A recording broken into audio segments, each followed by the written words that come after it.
Assalamualaikum warahmatullahi wabarakatuh.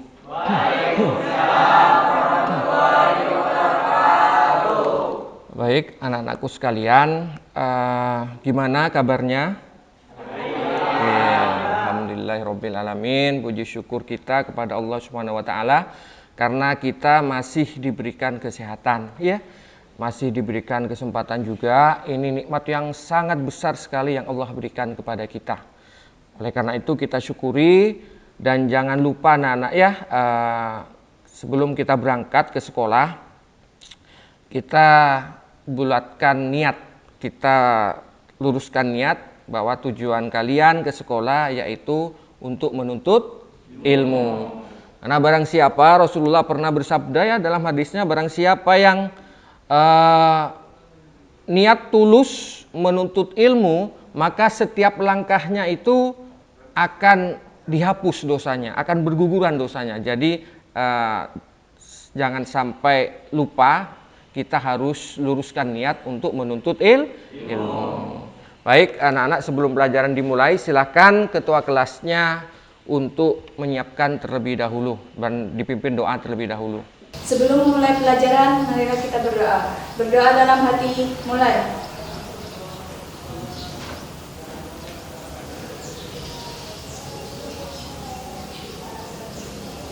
Selesai. Anak-anakku sekalian, pada hari ini adakah yang tidak masuk? Atau masuk semua? Ada, siapa yang tidak masuk?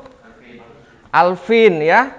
Alvin itu absen 9 ya anak-anak ya. Absen 9. Tidak masuk kenapa ini? Sakit? Oh, sakit. Pada minggu lalu kita sudah belajar tentang jenis-jenis limbah berdasarkan sifatnya. Jadi limbah itu bermacam-macam. Nah, kemarin kita sudah sempat belajar tentang jenis-jenis limbah berdasarkan sifatnya. Coba saya akan menunjuk apakah kalian masih ingat atau sudah lupa pelajaran kemarin. Coba Putri, Putri ya. Jenis limbah berdasarkan sifatnya itu dibedakan menjadi berapa, Putri? Berdasarkan sifatnya, limbah itu dibedakan menjadi dua, yaitu limbah organik dan limbah anorganik. Coba saya ingin tahu kalian masih ingat atau tidak. Siapa yang bisa? Apa yang dimaksud dengan limbah organik dan anorganik? Silakan ngacung. Ya. Limbah organik adalah limbah yang dapat atau mudah diuraikan oleh mikroorganisme. Sedangkan limbah anorganik adalah limbah yang susah diuraikan oleh mikroorganisme. Jadi ini merupakan gambaran jika limbah organik itu tidak ditangani. Apa yang akan terjadi? Terjadi penumpukan sampah, menggunung. Iya, ini merupakan permasalahan seluruh dunia, termasuk negara kita yaitu Indonesia. Kira-kira bagaimana cara menangani limbah organik ini supaya tidak terus menumpuk? Adakah solusi kira-kira? Bagaimana cara menangani limbah ini? Siapa yang bisa memberikan sumbangan pikiran? Ya, silakan, Rani. Untuk dijadikan pupuk kompos untuk menyuburkan tanaman, Pak. Ya, Rani anak-anak berpendapat bahwasanya sampah organik seperti yang kalian lihat di video ini ataupun yang menyebar ataupun banyak sudah menumpuk di masyarakat, itu menurut Rani bisa dijadikan sebagai pupuk kompos diolah. Tujuan yang pertama kita belajar pada hari ini bagaimana kalian itu bisa mengolah limbah organik menjadi pupuk kompos dengan langkah-langkah atau tahapan-tahapan kerja yang baik dan benar. Proses anaerob itu tanpa udara, aerob itu udara, an itu tidak. Berarti perkembangan mikroorganisme ini tidak menggunakan udara. Baik anak-anak, terima kasih. Kamu sudah membuat kelompok yang kita bedakan kelompoknya menjadi 3 kelompok. Di sini kamu berdiskusi dengan teman-temannya dalam satu kelompok. Alat dan bahan apa saja yang dibutuhkan dalam proses pengomposan. Membacakan alat dan bahan yang akan dibawa untuk pertemuan minggu depan. beserta pembagian tugas masing-masing anggotanya. Silakan berdiri. Siap, Pak. Untuk alat yang pertama ada ember penampung kompos, yang kedua ada alat pencacah atau pisau, 3 ada kaos tangan plastik, 4 semprotan air. Untuk bahan yang pertama ada IM4, kedua arang sekam, ketiga sampah organik kering, dan keempat sampah organik basah. Assalamualaikum warahmatullahi wabarakatuh. Pada minggu lalu kita sudah belajar tentang cara membuat kompos. Coba ada yang bisa mengulas kembali apa yang saya sampaikan minggu lalu, anak-anak? Siapa yang bisa? Ngacung? Saya, Pak. Ya, silakan. Salah satu cara menangani limbah organik yaitu dengan mengolahnya menjadi pupuk kompos. Tahapan-tahapannya, langkah-langkah kerjanya kalian tuangkan dalam kertas karton ini, lalu nanti satu persatu per kelompok maju ke depan untuk mempresentasikan ini. Bisa dipahami ya? Oke, ini kelompok 1. Perwakilan 2 orang saja maju ke depan untuk mempresentasikan atau memaparkan kepada kelompok lain atau kepada teman-temannya tentang langkah-langkah pembuatan kompos. Silakan kelompok 1 maju ke depan. Assalamualaikum warahmatullahi wabarakatuh. Waalaikumsalam warahmatullahi wabarakatuh. Saya akan menjelaskan tahapan membentuk poster. 1. Pemilahan sampah. Pemilahan sampah organik dan anorganik. 2. Pencacahan sampah. Memotong sampah menjadi kecil-kecil. 3. Pembagian EM4 untuk mempercepat penguraian sampah. 4. Tutup rapat agar udara tidak masuk. Mungkin ada yang mau bertanya, menanggapi, silakan dari kelompok lain. Siapa? Ya, silakan. Assalamualaikum warahmatullahi wabarakatuh. Waalaikumsalam warahmatullahi wabarakatuh. Untuk kelompok 2 saya ingin bertanya, bagaimana seandainya sampah organik yang akan kita jadikan kompos tidak usah dilakukan pencacahan atau dipotong kecil-kecil? Terima kasih. Ada pertanyaan untuk kelompok 1. Untuk kelompok 2 maksud saya, dari kelompok 1, bagaimana seandainya sampah organiknya itu tidak dipotong-potong kecil? Silakan dijawab. Baik, saya akan menjawab pertanyaan dari kelompok 1. Sebenarnya tidak dipotong kecil-kecil atau dilakukan pencacahan juga tidak masalah. Hal ini dilakukan hanya untuk mempercepat proses penghancuran atau penguraian pada proses komposter, sehingga kompos cepat matang dan bisa digunakan. Anak-anakku sekalian, masing-masing kelompok tadi sudah mempresentasikan langkah-langkah kerjanya. Sekarang waktunya kita sampai pada mengerjakan proyek, yaitu membuat sampah organik menjadi pupuk kompos. Sebelum kita melaksanakan mengerjakan proyek, saya akan mengecek masing-masing kelompok tentang alat dan bahan yang telah di bawahnya, lengkap atau tidak lengkap. Baik, saya mulai dari kelompok 1. Silakan ditunjukkan mana ember. Ember ada? Ya, bagus. Setelah ember, alatnya adakah semprotan? Bagus, semprotan sudah ada. Kaos tangan ada ya? Ada. Terus kita pindah pada bahan. Coba tunjukkan EM4-nya ada tidak? Ya, bagus. Terus juga alat mengadu ada? Ada, Pak. Ya, alat pengadunya sudah ada. Sampah kering? Ada, Pak.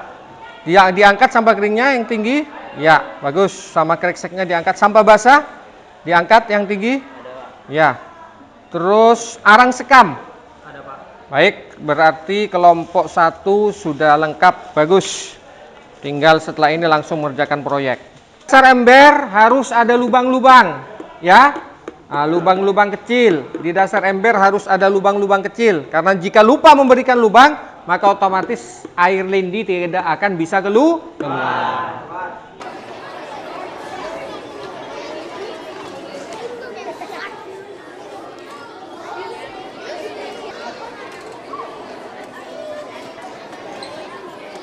Lah, sekarang kita akan menunggu kurang lebih 14 hari. Lah, setiap hari kalian monitoring. perubahan apa yang terjadi pada kompos itu. Kamu buka, kamu catat. Perlu diingat, setiap 2 hari atau 3 hari sekali kalian aduk kompos. Iya, biar mikroorganisme yang ada di dalam komposter itu rata. Ya, diaduk, setelah diaduk, ditutup kembali. Pastikan jangan sampai ada lalat yang masuk. Pastikan tidak kemasukan air hujan. Nanti kita akan lihat 14 hari yang akan datang. Apakah kompos yang telah dibuat oleh kelompok 1, 2, ataupun 3 berhasil sudah jadi atau belum. Bisa dipahami anak-anak ya? Oke, jadi jangan lupa setiap hari perkembangannya, perubahannya dicatat untuk jadikan laporan. Paham anak-anak? Oke. Assalamualaikum warahmatullahi wabarakatuh. Kita minggu lalu sudah membuat komposter ya. Komposternya ada di depan sana ya. Siapa yang masih ingat bagaimana langkah-langkah kerja dalam pembuatan pupuk kompos? Ada yang bisa anak-anak? Silakan.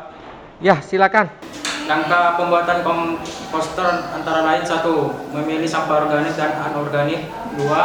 Mempersiapkan sampah organik hijau atau basah dan sampah organik coklat atau kering. 3. Memotong sampah organik menjadi kecil-kecil. Proses ini disebut dengan pemecahan. 4. Memasukkan sampah organik ke dalam tempat penampung atau ember bekas. 5. Menutup rapat sampah organik. 6. Mendiamkan komposter dan mengadukkan 2 atau 3 kali sehari. 7. Mengangkat kompos apabila sudah matang atau jadi. Coba saya ingin tahu apa kendala atau kesulitan yang kalian temukan. 1 anak saja bisa menyampaikan. Siapa yang bisa? Ya, silakan. Kesulitan yang saya temukan adalah dalam proses atau tahapan pembuatan kompos adalah tempat menaruh atau meletakkan komposter di sekolah agar aman dan tidak diganggu oleh teman-teman kelas lain, Pak. Apalagi sampai dibuka tutupnya sehingga pembuatan kompos dikhawatirkan tidak berhasil. Lah, sekarang silahkan saya meminta masing-masing kelompok untuk membawa sampel komposnya ke depan lalu mempresentasikan kepada kelompok lain. Izinkan kami dari kelompok 1 untuk memaparkan atau mempresentasikan hasil proyek yang berupa pupuk kompos. Jadi walaupun menggumpal, ketika kita kepal maka dia akan hancur dengan sendirinya. Ya, tolong diperhatikan. Ini sudah masuk, bagus kelompok 1 ini berarti tahapannya sudah benar. Baik anak-anak, kita sudah melaksanakan pembelajaran ya, yaitu pembuatan kompos dari limbah organik. Dan hampir semuanya kelompok 1, kelompok 2, kelompok 3 sudah alhamdulillah produknya sudah bagus. Walaupun ada beberapa di kelompok 2 tadi lengket, iya masih lengket karena kandungan airnya. Di kelompok 3 malah terlalu kering. Iya, terlalu kering, tapi warnanya agak kemerahan tadi. Iya. Yang lebih agak sempurna, mendekati sempurna yaitu miliknya kelompok 1. Kelompok 1 mungkin tahapannya sudah benar ya. Dari kegiatan yang kita lakukan, coba apa yang dapat kamu simpulkan anak-anak? Ya, siapa yang bisa menyimpulkan? Saya, Pak. Ya, silakan. Assalamualaikum warahmatullahi wabarakatuh. Yang dapat saya simpulkan pada pelajaran hari ini adalah ciri-ciri kompos yang baik adalah tidak berbau, tidak menyengat, tetapi berbau humus atau tanah. Warna kompos coklat kehitaman dan tidak lengket di tangan apabila dipegang. Pembuatan pupuk kompos dengan limbah organik ini dapat kita terapkan di rumah untuk mengurangi pemupukan sampah organik dan dapat digunakan untuk menghamburkan tanaman. Refleksinya diisi. Bagaimana pembelajaran hari ini nanti dikumpulkan di saya. Kalian harus membuat laporan pembuatan kompos. Ya. Saya akhiri, silahkan kita berdoa dulu. Supaya apa yang kita dapatkan pada hari ini bermanfaat. Silakan ketua kelas dipimpin berdoa. Sebelum kita mengakhiri pelajaran, marilah kita berdoa. Berdoa dalam hati, mulai.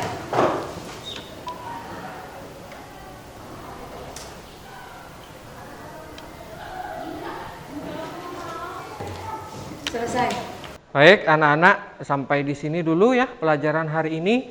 Kita ketemu minggu depan. Mudah-mudahan kita selalu dalam keadaan sehat walafiat. walafiat. Dari saya akhiri. Assalamualaikum warahmatullahi wabarakatuh. Waalaikumsalam.